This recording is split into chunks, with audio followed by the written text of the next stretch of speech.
Have you ever had that moment, whether you're talking to a referral partner, a client, maybe even a spouse or child, and you think back as you're like reflecting on the conversation and you're like, what was I thinking? What was I thinking? And oftentimes you can always debrief and look back and think, I would have probably said this differently, or I could have changed my tone when I delivered XYZ, and maybe I would have gotten a different result. But we don't pre-brief enough. And so it reminds me of that Dumb and Dumber video clip when Lloyd finally makes it with Mary to the hotel room, and it's towards the end, and it's like his moment to finally come and tell her the truth of everything that he's been doing. And he's, Mary, I want to make love to a schoolboy. And she's, what? And he's, no, that's not what I meant. You guys know that moment? I swear I could quote every line in that movie, but I was watching it again on the airplane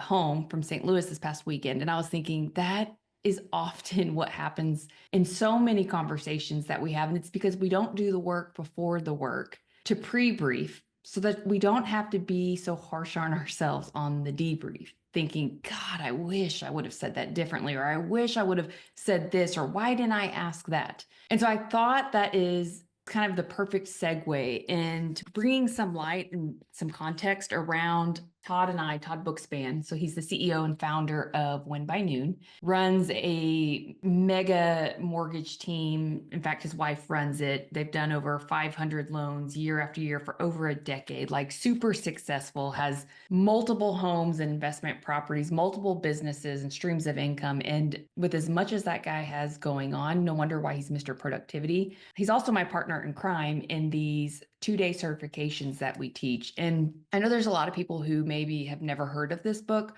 or even who Phil M. Jones is. And so I thought I would just shed some light around the topic because, truth be told, I had a DM from someone that was like, Deb, what are you doing? You are known for social media, marketing, kind of psychology. What is this communication workshop that you're doing? What's this exactly what to say? Are you having an identity crisis and now becoming a communication expert? Which is a valid question. But truth be told, I have always studied and been fascinated in just human behavior.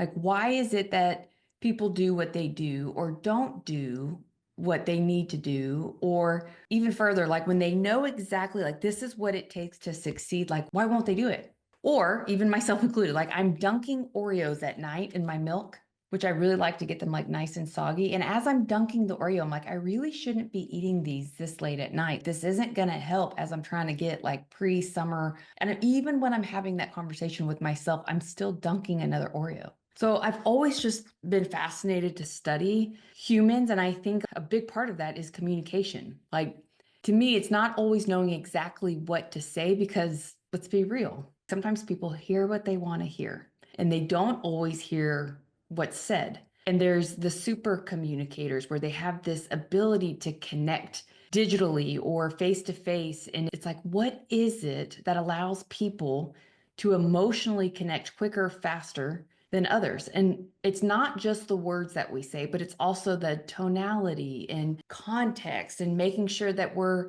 paying attention to what's not said and where's their body leakage so that we can identify like if someone is uncomfortable or perhaps they're not necessarily saying how they feel or how they think. And we're emotional beings. And so for those of you who don't know, a couple years ago, I had seen Phil M. Jones. You can call him Phil Jones if you want. We say Phil M. Jones. I saw him at a Tom Ferry event, and I had a lot of different coaches and psych analyzers that were business coaches that really taught me the psychology of sales and marketing and the purpose of branding and all of that. But I felt like his book and then his certification was like a framework that anybody could latch onto. And so, regardless if you've read the book or not, essentially the book is really short and it's actually the number one most listened to audiobook, not most sold, but most listened to, which does make sense because it's a scripting book.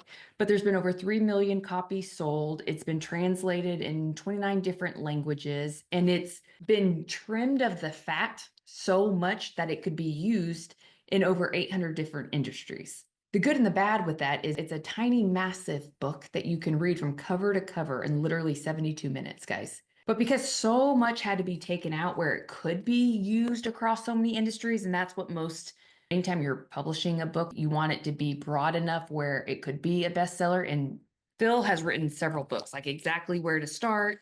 Here's exactly what to say for real estate agents, exactly how to sell. He even has a children's book called The Magic Words. Pretty cute. But he's a multiple time best-selling author. And when I heard him speak, I was like, it's not enough for Deb. I need more. I want to learn more. Because I do think almost any problem or challenge we have or source of friction could be solved if we had better communication skills. And I always laugh, like when I go to get my hair done, the ladies, I just love the way you speak. You're such a good communicator. And I'm like, really?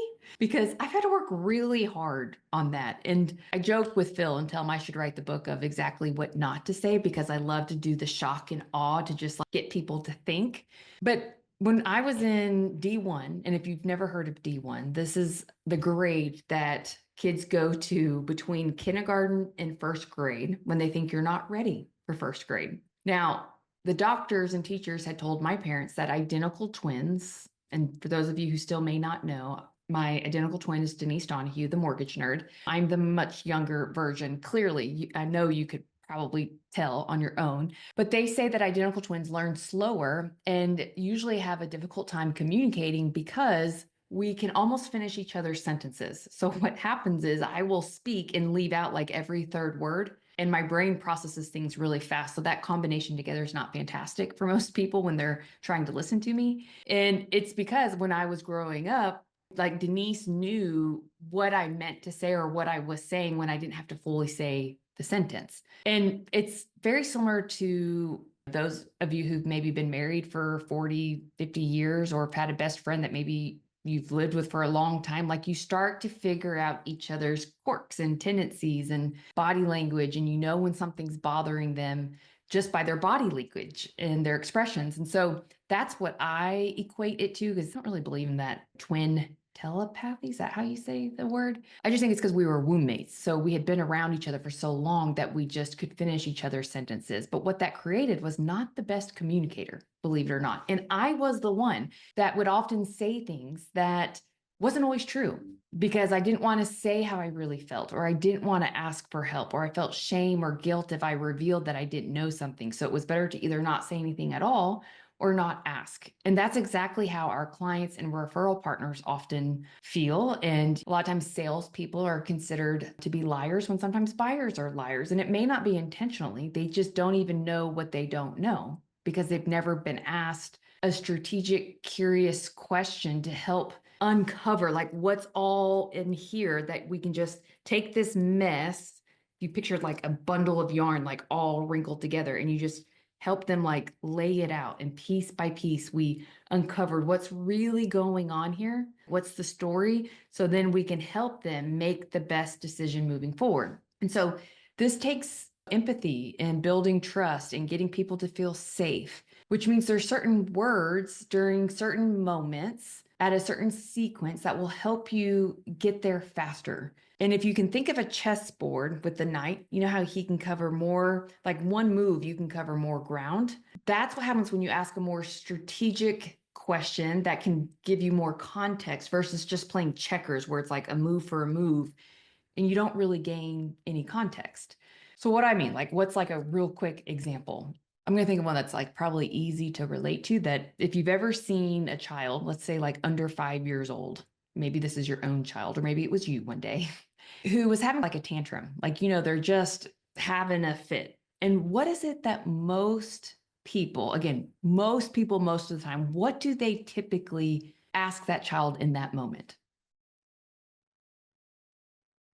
Yeah, like what's wrong? And lazy questions get lazy responses. So when you ask that question, the response you get doesn't give any context, and you're expecting someone who's very emotional, who's not got the verbal or language skills to be able to articulate exactly how they're feeling and why in that moment to then be able to answer what's wrong. A better question would be, what happened? Because what happened, it's, oh, I can answer that one. That's an easy one.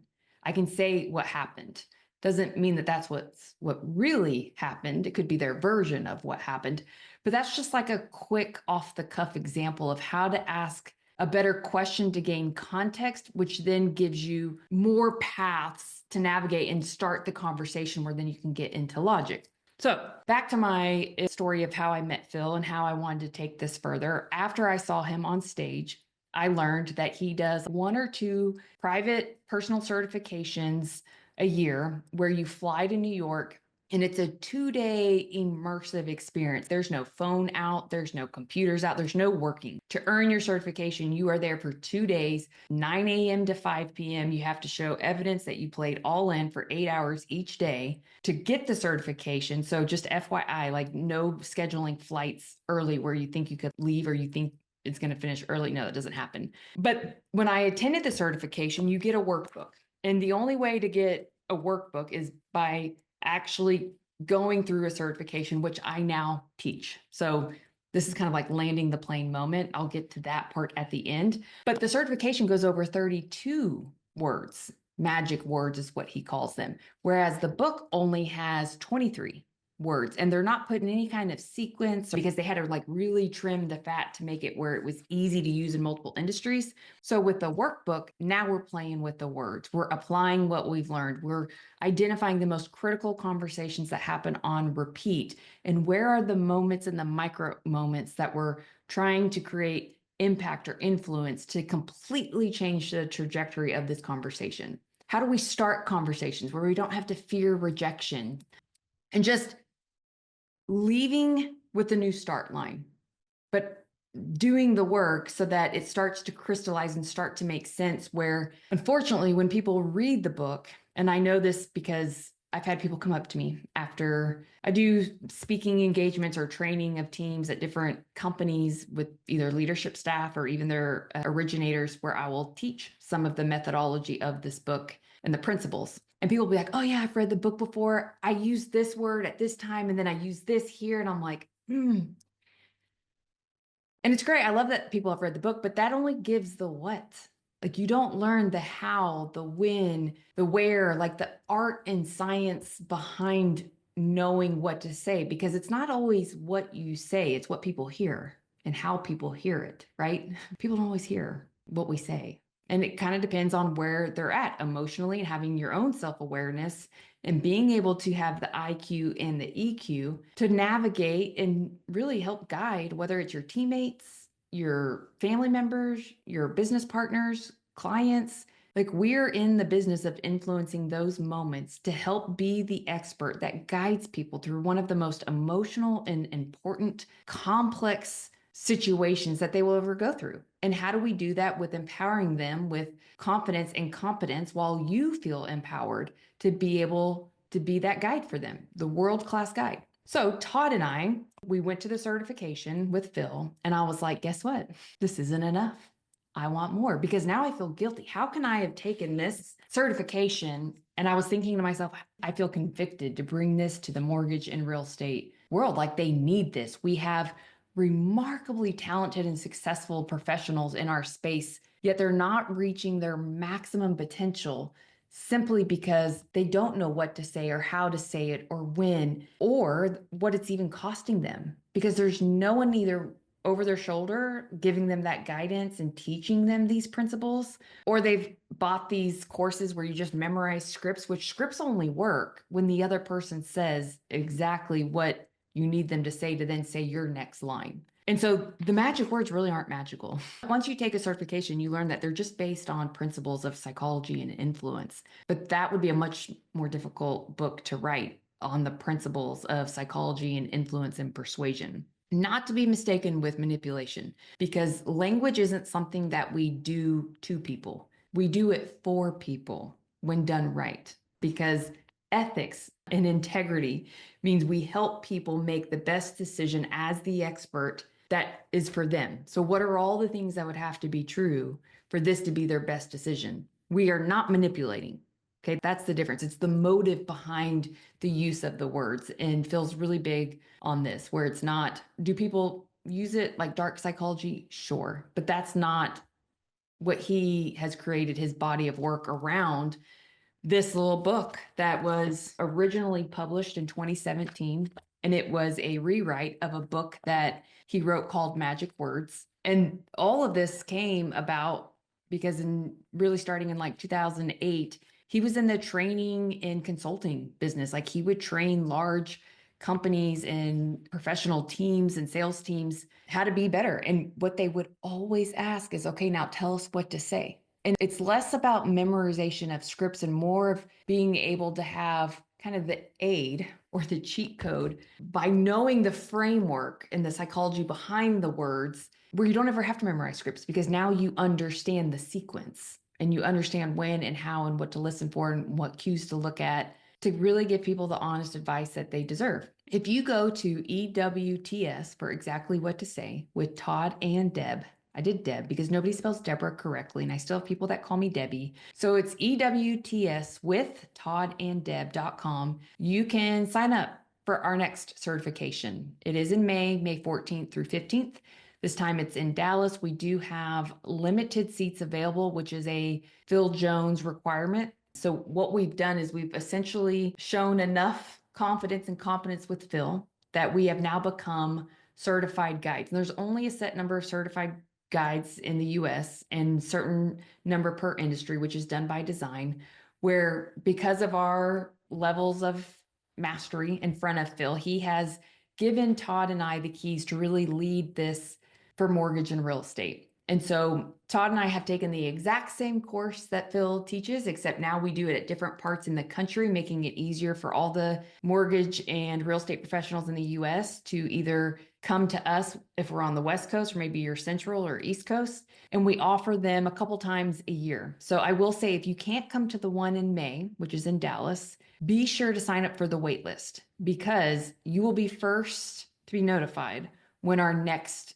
event is. And that's important because they do sell out pretty quickly. It is $2,500 a ticket. So it is meant for the professionals that are doing pretty well, but they want to level up their communication game. I will say, make sure you come prepared to be out of office for those 2 days. We typically start the first night, so the night before technically day one, which is optional, but we do an optional happy hour or like a welcome meet and greet to kind of just break the ice for some. Usually it starts about 6 or 6:30, ends at 8. This is for all of our certifications. And then day one, we start promptly at 9 a.m. So we prefer for butts to be in seats at 8:45 in the morning. Bring your own breakfast, your own snacks, drinks, a sweater if you get cold easily. We do provide lunch both days, and we will have water, coffee, things like that, protein bars for just in case you need a snack.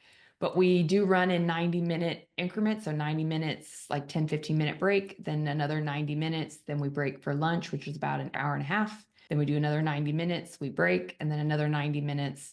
And then we're done at 5. So for night one, we do have a private dinner that we really encourage you to come to. It will be local. And so just to like kind of warn you guys, day one, I feel like it sometimes feels a little slow because you're like ready to get in, like you're antsy to get to the magic words. But by the time you get to the end of day two, you're like, oh, now it's all the dots are now connecting of why we went a little bit slower during the first half of the first day. But we're not used to being the learners. Like a lot of people who come to our classes are high performers who are used to being in charge, and they're the ones running all the details and they're calling the shots. They're not used to being in like rookie mode for 8 hours. That's a long day. It can be like mental gymnastics. So be prepared. If you need to bring extra energy drinks or candy for in the afternoon, then please do so. But day two will start at 9 a.m.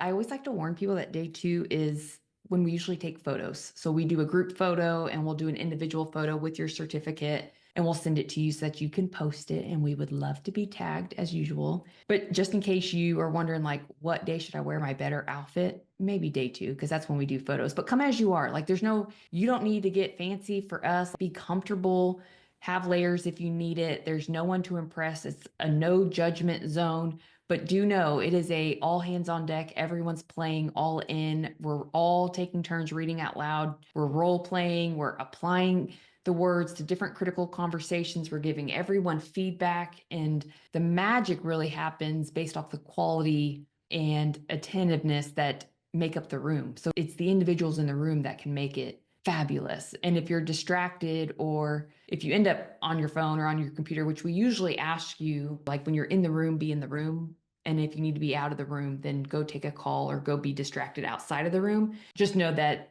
technically for the certifications aspect, you're supposed to have 16 hours of time over 2 days to then be able to advertise or show that you've been personally certified, which I will say, Phil is really getting a lot of traction in the real estate space. He does a lot of speaking gigs and events. So a lot of your agents, partners, or even mortgage partners will have heard of exactly what to say. And if they haven't, that's okay. All it is how do we help people have better conversations and be more effective with the conversations that they are having, or how to start them. Because oftentimes we're so scared of not knowing what to say that we don't even start conversations.